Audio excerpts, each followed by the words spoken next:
It's been happening frequently at the 333 Miami Avenue Federal Court building. Janet Correa's husband was detained this week. According to her immigration lawyer, he has already been placed on expedite removal. Hi there, welcome back to my channel, and you're most welcome to today's video. TikTok is crazy right now. We are seeing clip after clip of Latinas who proudly supported Donald Trump, now in tears over deportation fears. And the internet is of course saying one thing: you voted for this, but is it really simple? Or is this a deeper conversation about immigration, identity, and the political reality? So we have some clips that we are going to watch. After Trump was sworn in, so many things have been happening, especially on immigration and deportation. And without wasting much time, let's jump into this. Remember to hit the like button, subscribe, and I'll catch up with you after the clips are played. I am in so much shock with the amount of Latinos for Trump that are now coming out saying we feel so backstabbed, we feel so betrayed, we feel used now that our families are being deported even though they're not criminals. You didn't feel that way when Donald Trump was talking about the Mexican families that he was going to be deporting. You didn't feel that way when he spoke about other minority groups that he was going to be deporting. But now that it's affecting your family, your uncle, your cousin, now you want to cry about it? Now you want to cry crocodile tears? Girlfriend, I don't feel bad for you. The founder of Latinas for Trump just denounced Donald Trump over the ICE raids that are currently taking place in Los Angeles. Here is what Leanne Garcia, the founder of the group, just said in response to the LA raids. Quote, "I am deeply disappointed by these actions. This is not what we voted for. I have always supported Trump through thick and thin. However, this is unacceptable and inhumane." So let's rewind to what she said there about not voting for this. Yes, you did, Leanne Garcia. You guys were calling for mass deportations. I mean, there were signs at the RNC that said mass deportations now. And now that Donald Trump is president, he's carrying out the mass deportations. And this is what it looks like. It's Donald Trump's Gestapo tear gassing people. And don't claim you didn't see this coming, because he tear gassed protesters during his first term. So yes, this is exactly what you and the Latinas for Trump voted for. I can't even believe that's a group. It's like chickens for KFC. Anyway, this is what you voted for. Helen Villalonga begged for compassion. ¿Qué le hicimos, Donald Trump? What did we do to you, Donald Trump, to deserve this? Many of my people believed in you. I'm worried because of the situation that me, my dad, and my mom have, where we don't have papers yet.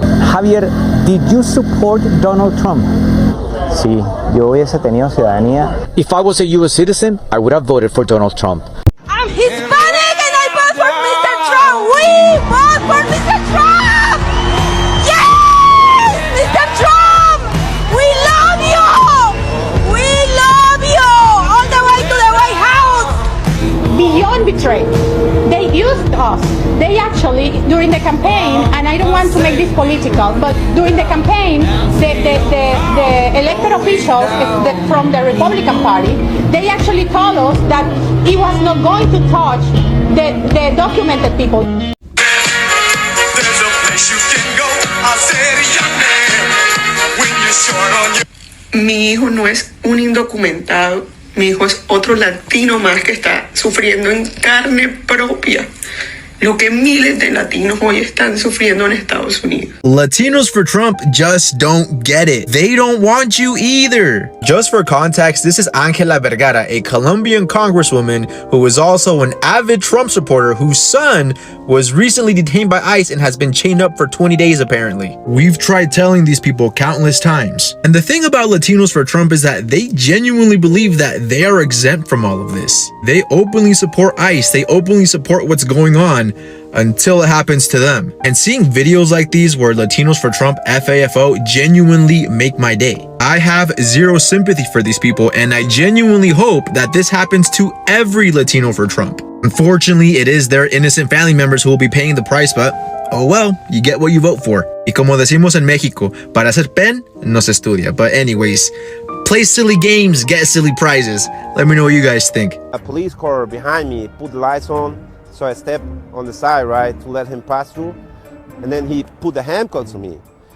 And then he went to me and said, how did I get into this country? I was with handcuffs sitting on the sidewalk.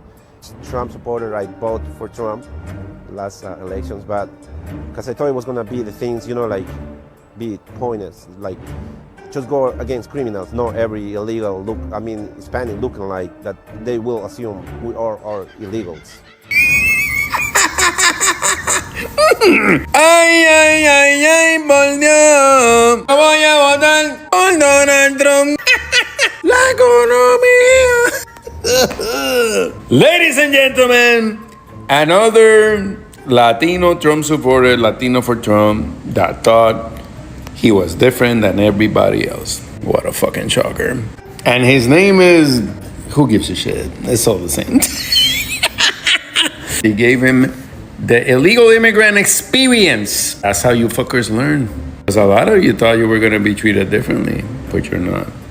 And now you're learning the hard way. This is the find out stage.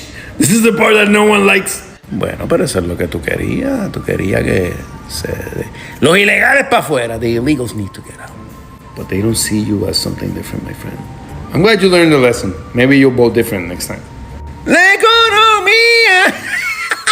Yo voy a votar por Donald Trump.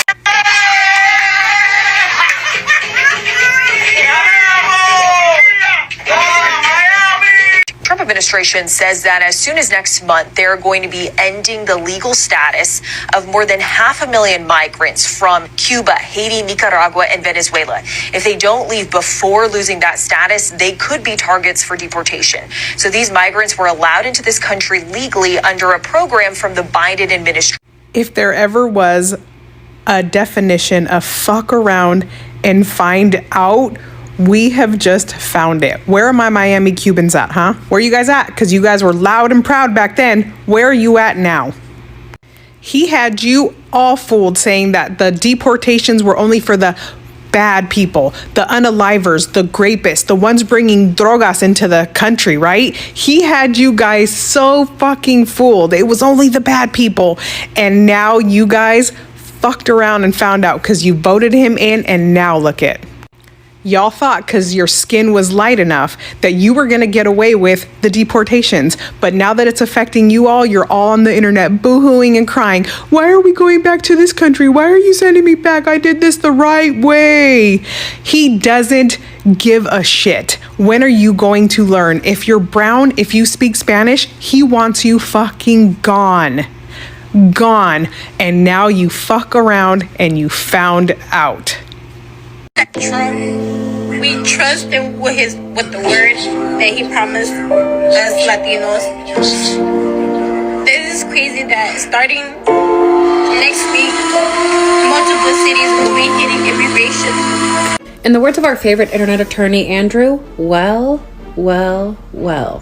It appears that the Latinos for Trump are finally discovering that there is indeed a find out phase to the F around. Because what do you mean? You didn't think that he was going to deport you? He literally said it. Because the fact of the matter is that Trump feels about Latinos the same way I feel about men in my DMs. I don't care what they have to say. I have very strict border policies. And the moment they become inconvenient to me, I will send them back to where they came from. I will say though, much like Trump, my policies do loosen up when they're rich and say nice things about me. Anyway, being Latino in America is a very interesting experience because we are so diverse, skin tone wise. And with that comes a lot of racism within our own people. So a lot of our culture is geared to be closer to whiteness. It is seen to be of higher status the closer you are to the higher parts of the totem pole with white patriarchy. That's why so many Latinos are conservative. They want to preserve the status quo because they feel like it's going to keep them at a higher status, which is wrong. Because at the end of the day, to them, we are not their equals. We're the help.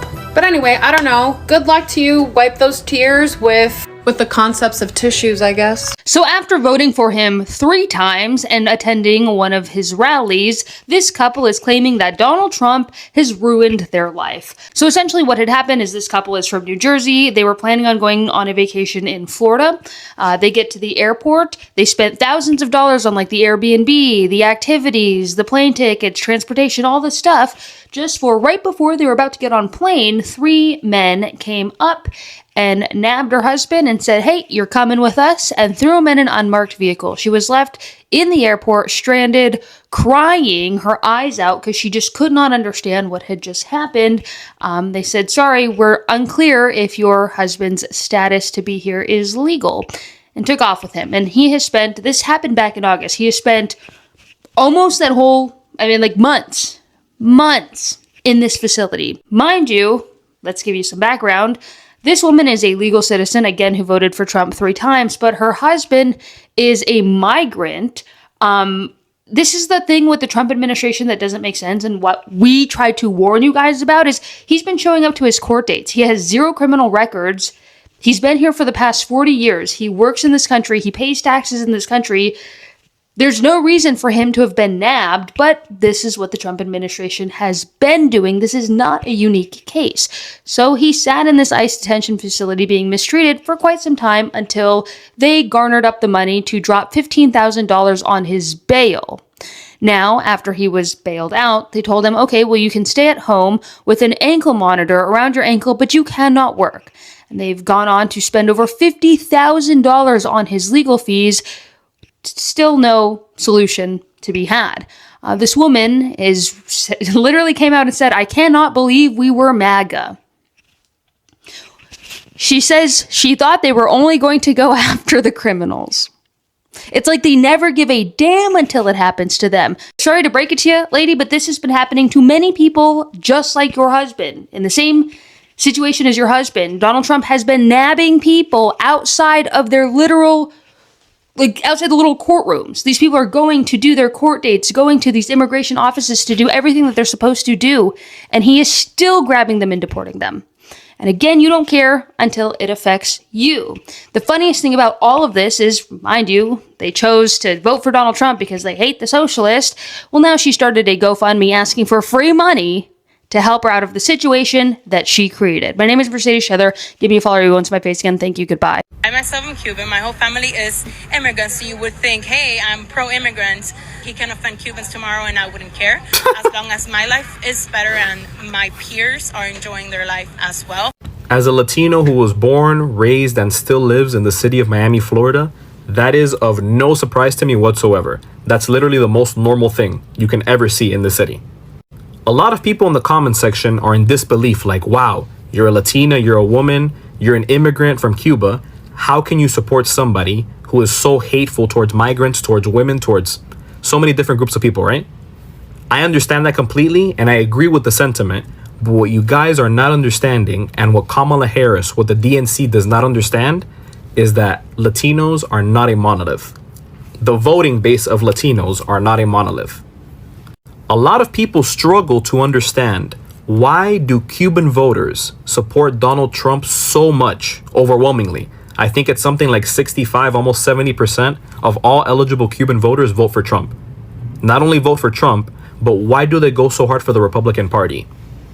And the answer is, it's due to several factors. Number 1, Cuba has been under a communist dictatorship for 60 plus years. One of the longest running dictatorships in the world and the longest in Latin American history.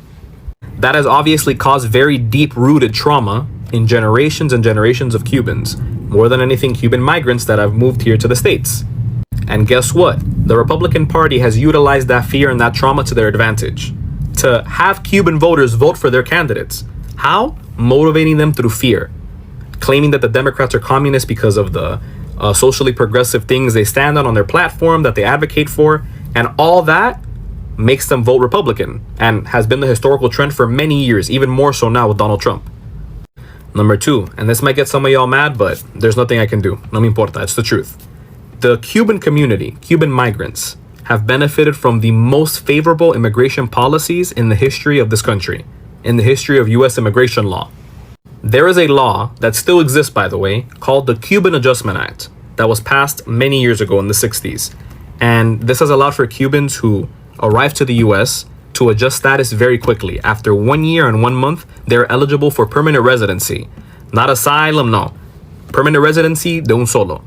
This program has also allowed for Cubans to receive refugee benefits, housing benefits, benefits of all sorts, from the 60s all the way up until now. So they're not a community like Hondurans, like Mexicans, like Central Americans, like a lot of other communities that have to endure the issue of being undocumented. They don't have a history of that. We do. So the majority of Cubans that, have established themselves in this country have done very well for themselves. Cubans in the demographics, if you see the data, they're some of the richest migrants in the Latino community. All you have to do is come to Miami, successful business owners, attorneys, doctors. They're very successful people overall. So a lot of Cubans in the community fall into the model minority myth. And because they have been able to adjust so quickly, they have been able to obtain legal status. Once you have legal status, you have benefits of all sorts. You can apply for public assistance, education assistance, etc. All things that many other migrant groups, not even just Latinos, don't have access to when they first arrive to this country. So I'm not saying all, but there are many people in the Cuban community who look down on other Latinos. Due to this, difference in immigration legal privileges, they look down on other Latinos. And I can tell you this for a fact. I'm a Honduran American. I was born and raised in this country. I'm not an immigrant by any means. And my whole life, I've heard the whole term tira flecha, meaning arrow thrower, because I'm Central American. I've heard many, many different things from the Cuban community being told to other immigrants who are just as Latino as they are. But due to this disparity in privileges, a lot of people in the Cuban community see themselves as more, as better. I'm not like you. Just like that girl in the video, she's not like us. She's more American than us because she has legal status, because her family and generations of Cubans have had access to all these wonderful things. So what the DNC, what the Democrats need to do is tap into this, understand this, understand that we as a community are not monoliths. Mexicans have their own immigration history, their own history in general. Central Americans do, Colombians, Venezuelans. There's similarities, but there's also many differences. And if the Democrats don't understand that, they will never, ever recover the Latino vote. Ever. Okay, so now people are crying after dancing and supporting and even going to vote. Like, even from statistics, many Latinas, especially the men, voted for Trump. Of course, they had their reasons, but maybe they thought that, it wouldn't affect them in any way. They thought that things would just go in their favor and not affect them. First of all, about the deportations or immigration. Immigration does not ask you who you voted for. It only asks one question: are you legally documented or not? Which means that the policy does not care about your political loyalty. And this is where people forget, especially during campaigns. When someone is looking for votes, some people ignore some facts or some issues. But of course, we hear people saying that during the campaigns, Trump was so open and directly talking about deportations. So Latinas, I think, thought that, for us, we are safe. If we show him support, campaigning for him, being his campaigning agents, nothing will affect us. But they were wrong. Latinas are not a monolith. And of course, a lot of people were shocked to find out that many Latinas voted for the Republican Party. But in both 2020 and 2024, millions of Latina voters supported Trump. And why? Because of border security concerns. Remember, he was talking about that. Because of the economic policies, he was promising so many good things. Because of the religious values. Remember, many Latinas are Christians, and of course, Trump came with that ideology of Christianity. Then, of course, also, they believed in him about prioritizing small businesses. Some of these Latinas have small businesses around. So when he sold that idea to them, they were like, oh, okay, he's going to support us, people with small businesses. And of course, the social conservation. Latinas believe in family values. Some TikTokers are saying that they thought that they were safe. They were the good immigrants. Like, for them, they came in legally. That means that they wouldn't be touched. We heard of that man who was not even a qualified voter, but because his wife is a citizen and qualifies for voting, of course he was supporting the wife. If the wife was supporting Trump, of course he was also supporting Trump, though he wasn't a qualified voter. And we have had also cases where many Latinas during campaigns, yeah, they campaigned for him, though some of them were not qualified to vote, but during campaigns they were campaigning for him. But that is harsh, because when you support strict immigration enforcement, do you assume that it only applies to others and yet you are also an immigrant? Because enforcement does not separate the Mexicans from Venezuelans, the Cubans from the Colombians, Trump supporter versus the Democrat. When the laws are being enforced, they don't care about that. It only separates those with the legal status from the undocumented status. Then of course some people are crying there that their families are being separated, their people are being taken away. Of course nobody wants this, but can you support aggressive border enforcement and then be shocked when enforcement actually happens? So anybody can be a culprit, or enforcement can catch up with anyone. Even if for you feel yourself, what about your relative, your family member, your children, your spouse? Do you think about that? They were just thinking about themselves during the campaigns and elections. And with that, I'll end this video here for today. Drop your thoughts in the comments. What's your view about this? Thank you so much for watching, and remember to hit that like button, subscribe if you haven't already. Let's catch up in the next video.